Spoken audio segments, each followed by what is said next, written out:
Hi everyone, welcome back to my channel, Currently Reading. Today I am standing up in front of my bookcases and I'm going to do a little bit of a book haul. I've been saving these books that I've gotten in the mail from Paperbackswap.com. My last video I did was about Paperbackswap.com, and I've done another one on my other channel, Sarah Tidewalker, about me loving Paperbackswap.com. So I thought I would do a little video of me unboxing these books and also kind of do a quick check on these two shelves for books that I have gotten in the past from Paperbackswap.com. So just a brief overview, and I would recommend checking out those other videos to learn more about it. But just a brief overview. I've been on the site since I think 2017, I believe. And I first heard about it from Mark Boyle's book, The Money List Manifesto, I believe. And so it's just a website and you can join for free, doesn't cost any money. It's an a la carte membership, basically, that's free. And you can list up to 100 books that you want to get. And when those books, if someone else has that book that they're looking to get rid of, then they will mail it to you and you pay like 50 cents. But the thing is that you have to kind of build credits, and the credits come from you doing the same thing. So if you have a book that you're getting rid of and you give it to somebody else that wants it, then you get a credit that way. So that's just kind of a brief overview. And sometimes it does take a while. Sometimes you could be in a line of like 100th in line to get a book that you may never get. Some of the more rare, obscure books might take a lot longer to get, and you're waiting for years. That's how it works. But I really like that system because, you know, when I look at thrift stores or friends of the library, I rarely ever come across any books that are on my list, because they're kind of very specific and not widely read, I guess. And so that website, I find, since it's kind of open to everybody, that it's more likely to get a book through that. And I just recently upgraded. So I used to just have a free membership, but I recently decided to fork over $12 a year to become the limited membership. And basically what that does is they give me, instead of me paying like 50 cents every time there's a book, like they kind of do 30 of those for free, or yeah, for the year. And then I can put 200 books on my wish list.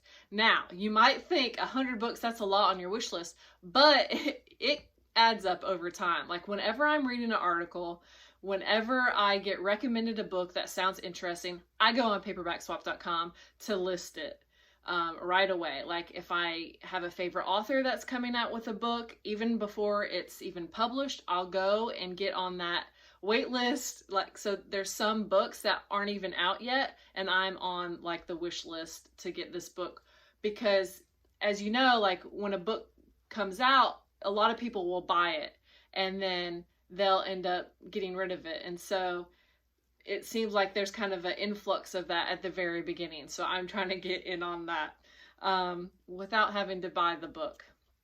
So let's see, what else? But yeah, so I go into more of that in the other videos. What I was saying, I'm losing my train of thought a little bit, was that, so I've been on the site for several years and I've gotten probably over 40 books in those years, which means I've also given 40 books to people. So it's always exciting when I get an email saying my wish has been granted, and I can get a book. So I've just kind of been, so this is just over probably the past 2 months of books, and there's 5. So that seems like more than usual. It might be, I don't know. I want to say maybe like 10 books a year might be good to get. So I feel like 5 books is pretty good. But I'm just gonna I love talking about paperbackswap.com, and honestly, the more people that get on that, the better it is for me, because that means more books are listed. And I always enjoy finding books that other people want, because I know that they're really going to love this book because they've been waiting for it. Just like I love the books I get because I have been waiting for them for years. So honestly, I've forgotten what most of these books are because I've just kind of kept them aside as soon as I've gotten them. So it'll be a bit of a surprise when I open them. And every book has a story, so I'm just gonna open the first one. And this is probably not going to be super exciting to watch me open these packages, but you know, there's a whole culture of that on YouTube where people unbox things, right? So why not books? So here's the first book. Okay, I remember this one. This is Notes from the Underground by Dostoevsky. I can't say that name. Basically, he wrote Crime and Punishment, which I read many years ago. And I think I recently heard about this one, and see, I really always enjoy knowing or remembering when I first heard of a book, and I feel like most of the books I do remember, but this one now I don't remember. Notes of the Underground. I was hoping something would trigger my memory. Anyway, I heard, you know, good things about it, and so I was like, I liked Crime and Punishment, I'll try this one as well. So that's one of them. And this next one I can tell is a hardback. So they pay Media Mail to send it to me. And then, okay, yeah, I remember this one. This was a bit smaller than what I expected. So this is Me and White Supremacy by Lala F. Syed. I heard about this. I remember exactly where I was. I was at a rest stop because I was on a road trip back from, I remember it was about the mass shooting in New Zealand, I believe. And I started looking into more about, you know, white supremacy, anti-racism kind of books. And I heard about her because she had this free workbook on her website, and I went to that and downloaded it and never read it. But then I heard, and then I started following her on Instagram, and then I found out that she was going to publish this book. And so this has been on my wish list for several years now. So glad I finally got this, and I will read it. But from what I understand, it's kind of like a workbook to kind of go through to, based on the original workbook, teaches readers to understand their white privilege and their participation in white supremacy, so that they can stop often unconsciously inflicting damage on people of color, and in turn help other white people do better too. So looking forward to reading that. Okay, this next book. I also like to try to save the bags if I can, because I also resell on some different apps. So I'm trying to be a little bit careful for opening some of these so I can reuse the bags. And this one is like double wrapped. I usually just mail it just like this. I've got some old shopping bags that I use. I don't remember this. What is this? Oh, okay. Yep, okay. This is Incidents in the Life of a Slave Girl, written by herself, Harriet A. Jacobs. Now this one I remember because I was listening to a podcast that is put on by the Southern Poverty Law Center, and it's called Teaching Hard History. And I was listening to the slavery part of that, and one of the podcasts mentioned this book and how it was a little different because this one was written by a woman. You know, most of the enslaved people's accounts are written by men, and so I was immediately pretty interested in this one. So okay, 3 down, 2 to go. This is fun. It's like Christmas. Oh, this one's kind of open already. Okay. Oh, this is a nice hardback. This is The Man Who Walked. Okay, this is a long title. The Man Who Walks Backward, An American Dreamer's Search for Meaning in the Great Depression by Ben Montgomery.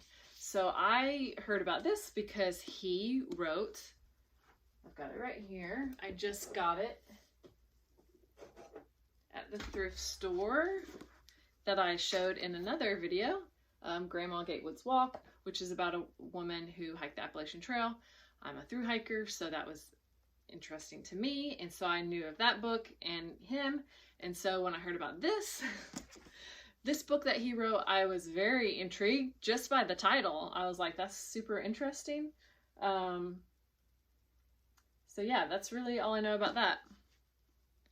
Author of Grandma Gatewood's Walk. So that seems really interesting to me.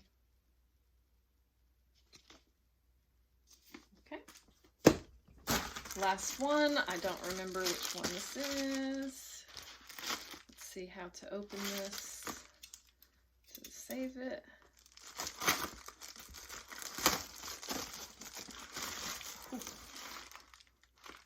This kind of smells. That's the first book that's ever kind of smelled bad. Okay, this is America Day by Day by Simone de Boivoir. Oh, I said that right. I think that this, yeah, is a little smoky smelling. So I don't remember where I first heard of this. Obviously, I know of her just from my philosophy class in undergrad, like a long time ago. And I also have another book of hers on my wish list, which is, no, this is the one. Yeah, this is the one that's like, I think like a road trip book. America Day by Day. That makes sense. Yep, here's the ultimate American road book. One with a perspective unlike that of any other. Maybe I should have read the covers to the other books, so you would know a little bit more about it. In January 1947, she landed in New York and began a 4-month journey that took her from coast to coast.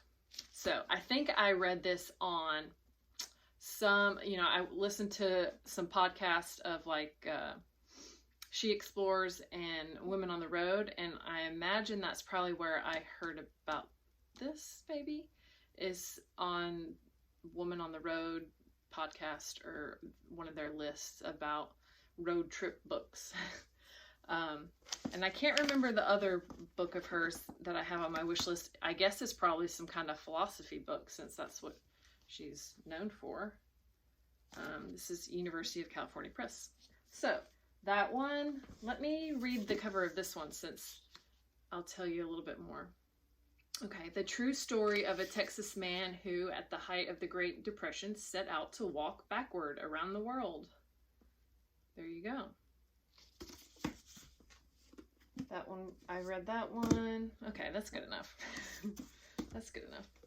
So all these books. Nice haul there. And now I'm going to just kind of go through my shelves and pick out some more books that I've gotten on paperbackswap.com, and maybe I'll talk about them or just kind of show you how many books I've gotten. So